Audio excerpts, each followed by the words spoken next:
Yo, let's talk about South Korea. 1953. War is over. The country? Demolished. Cities? Rubble. People? Destitute.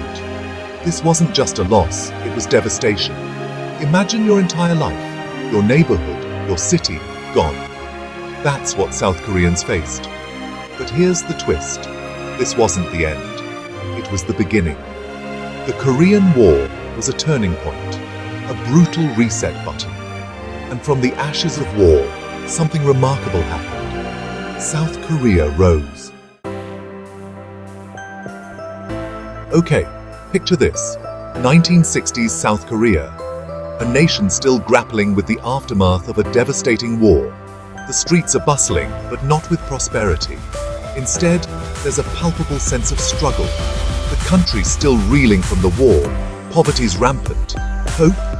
In short supply. Families are living in makeshift homes, and the economy is in shambles. The future looks bleak. But something's brewing. A new kind of energy. A drive to rebuild, to prove everyone wrong. The people are resilient, determined to rise from the ashes. There's a collective spirit of perseverance. And at the heart of this transformation, the Han River. This river, winding through the capital city of Seoul, becomes the lifeline of a nation on the brink of a renaissance. See, the Han River wasn't just a geographical feature. It became a symbol of hope, resilience, and the unyielding spirit of the South Korean people. A symbol of progress, of ambition. The banks of the Han River saw the rise of construction sites, the birth of new industries, and the relentless pursuit of a better tomorrow. It represented the flow of trade, the connection to the world, and the promise of a brighter future. The river became a conduit for commerce, linking South Korea to global markets. And on the banks of this river, the miracle on the Han River began. This was the epicenter of South Korea's economic transformation, where dreams were forged into reality. This wasn't some magical fairy tale. This was grit. This was sweat. This was millions of South Koreans putting in the work, day in and day out. They toiled in factories, worked the land, and built the infrastructure that would support their nation's growth. They knew education was key. They embraced technology. Schools were filled with eager students, and the government invested heavily in education and technological advancements. And they hustled like their lives depended on it. Markets buzzed with activity. Street vendors sold their goods with fervor, and every citizen played a part in the nation's recovery. Because you know what? It kind of did. The survival and prosperity of their families hinged on their collective efforts. Communities banded together, supporting one another through thick and thin. Think about it. This was a country surrounded by rivals, living under the constant threat of conflict. The Korean demilitarized zone was a stark reminder of the fragile peace. They had to build themselves up, brick by economic brick, to survive. Every construction site, every new factory was a testament to their resolve and determination. And that's exactly what they did. The skyline of Seoul transformed. The economy grew at an unprecedented rate, and South Korea emerged as a beacon of hope and progress in the region. The miracle on the Han River wasn't just a moment in history. It was a testament to the power of human spirit and collective effort. Enter Park Chunghee, military general, president, dictator. Yeah, let's be real, dude was authoritarian. But he was also the mastermind behind South Korea's economic strategy. Love him or hate him, you can't deny his impact. Park's game plan? Export-oriented growth. Basically, make stuff the world wants, then sell it like crazy. But here's the catch. He needed help. He needed companies that could scale up, produce high-quality goods, and compete on a global stage. That's where the Chaebols come in. Think Samsung, Hyundai, LG, family-controlled conglomerates that dominated entire industries. Park pumped them full of government support, loans, tax breaks, you name it.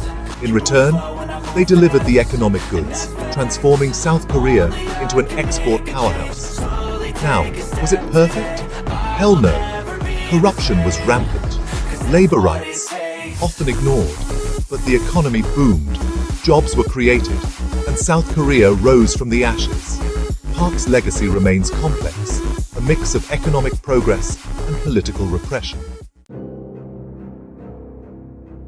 Section 4. Chaebols. Engines of growth. Seeds of inequality. Let's talk about the chaebols. These massive conglomerates have been the backbone of South Korea's rapid economic development. These weren't your average businesses. They were behemoths, sprawling across multiple industries and sectors. Sprawling empires involved in everything from shipbuilding to smartphones. Their reach extended far and wide, touching nearly every aspect of daily life. Samsung? They make your phone, your TV, maybe even your washing machine. Their products are ubiquitous, found in homes around the world. Hyundai? Cars, construction, heavy industry. They build the vehicles you drive and the infrastructure you use. You name it, a chaebol probably had its fingers in it. From electronics to automobiles, from construction to finance, their influence is pervasive. Now, these chaebols were crucial to South Korea's economic miracle. They played a pivotal role in transforming the country from a war-torn nation to a global economic powerhouse. They created jobs, drove innovation, and put South Korean products on the map. Their contributions to technology and industry cannot be overstated. But there was a dark side. The immense power and influence of the chaebols came with significant drawbacks. Remember Park Chung-hee's cozy relationship with the chaebols? This alliance between government and business leaders fostered an environment ripe for corruption and favoritism. Well, that created a system where a handful of families held immense economic and political power. These families became incredibly wealthy and influential, often at the expense of broader societal equity. Think about it. When your entire economy is dominated by a few giant corporations, things can get a little unbalanced. The concentration of power in the hands of a few can stifle competition and innovation. This led to some serious issues. Small businesses struggled to compete against these giants, often finding themselves squeezed out of the market. Small businesses struggled to compete. Income inequality soared. The gap between the rich and the poor widened, creating social tensions and economic disparities. And the chaebols became practically untouchable, wielding influence that went way beyond the boardroom. Their reach extended into politics, media, and beyond, making them formidable players in every aspect of South Korean life. Section 5. The price of prosperity, labor exploitation, and social unrest. So, the economy's booming, right? South Korea's cities are bustling with activity, the stock market is thriving, and factories are working around the clock. The nation is on a fast track to becoming an economic powerhouse. South Korea is becoming a global player. Its products are in demand worldwide, and its corporations are making a mark on the international stage. But hold up, not everyone's celebrating. Behind the scenes of this economic miracle, there's a darker story unfolding. The rapid industrialization came at a cost. Factories sprang up overnight, and with them, a workforce that was often overworked and underpaid. A human cost. Long hours, low wages, dangerous working conditions. Sound familiar? These workers were the backbone of South Korea's economic rise, yet they were treated as expendable. Workers were pushed to the limit, sacrificing their health and well-being for the sake of economic growth. Labor unions? Suppressed. Protests? Met with force. The government prioritized economic progress over human rights. Remember, this was still a dictatorship, and dissent wasn't exactly tolerated. The government had a tight grip on power, and any form of opposition was swiftly crushed.